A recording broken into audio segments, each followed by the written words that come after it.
51. And the Glenorchy team are going off the ground.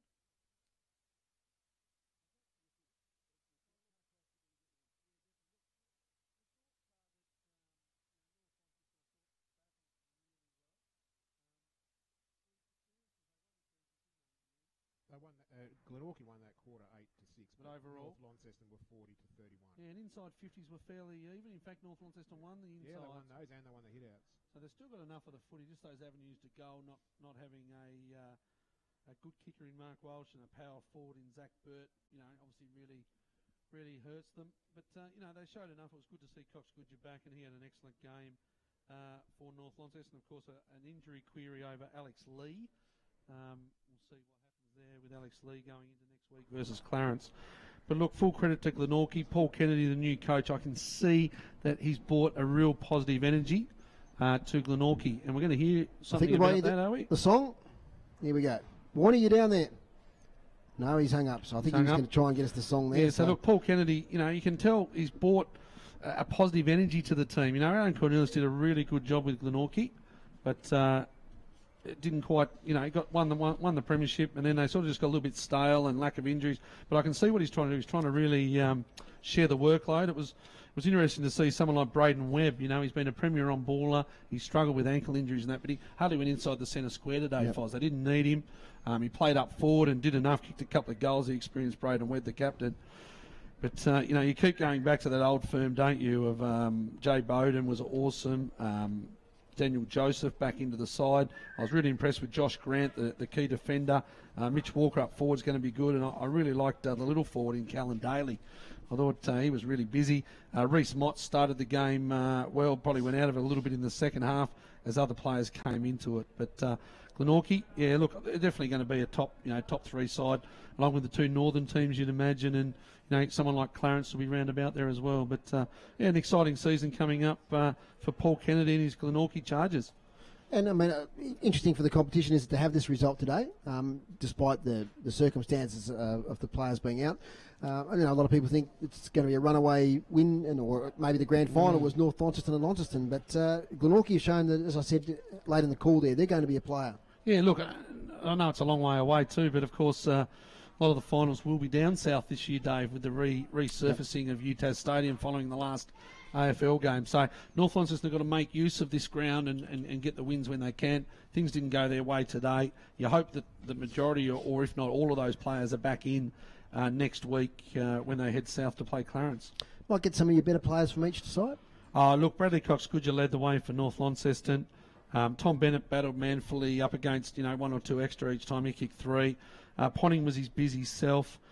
Jordan Cousins did okay, just a couple of kicks every now and then. Jackie Avent started really well. And as you go through, Alex Lee was okay in the ruck. He probably won the hit-outs groups, did he? Alex Lee, 59-44 by the looks. Had the best of it all day. Had the best of it. Injury concern towards the end of the game. Injury concern. Sharon Egger played a defensive role today down back. Was busy early, but made, of course, that horrible turnover late. But Bradley Cox-Goodger was the standout North Launceston player. For Glenorchy, well, you start at the top of the list. Zach Webster was awesome. Mitch Rainberg kicked three. He was busy. I mentioned Reece Mott started the game well. Daly's a live wire. Good to see Josh Arnold. Harrison Gunther in that unfamiliar defensive role. Did really well on Bennett most of the day. Daniel Joseph, I mentioned him. He's silky good. Josh Grant, really good to see him back into the lineup. Braden Webb kicked his couple and was busy across half forward. Cameron Duffy was okay in the ruck, and of course the Prince down the bottom, number 32, Jay Bowden, was, I believe, Dave, the most influential player on the ground, and I'll give my votes. In a moment, right? I might say farewell to our stream viewers. Thanks to Simon today for facilitating the stream. It's been a pleasure to have you on board here and our simulcast with City Park Radio. And for the stream viewers, it's bye here from UTAS Stadium with Glenorchy winning by 52 points.